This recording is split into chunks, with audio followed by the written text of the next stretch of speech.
जम्मू कश्मीर के कई इलाकों में सैलाबी सूरत हाल, अचानक पैदाशुदा सूरत हाल से बची अफरा तफरी, राहत कार्य जारी। लोकसभा चुनाव की इंतखाबी मुहिम जोरों पर, जम्मू में आज वजीर दाखिला अमित शाह की रैली।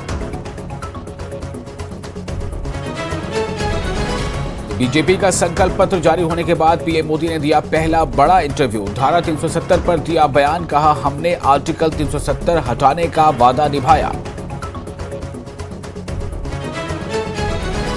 एक राष्ट्र एक चुनाव पर पीएम मोदी ने दिया बड़ा बयान, कहा एक राष्ट्र एक चुनाव हमारी प्रतिबद्धता।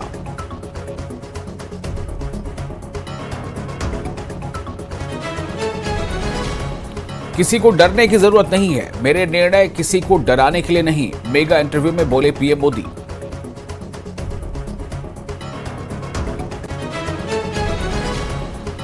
कंगना रनौत ने धर्मशाला में किया चुनाव प्रचार, कहा सनातन विरोधी है राज्य की सरकार, आपके वोट से सत्ता से बेदखल होगी सरकार।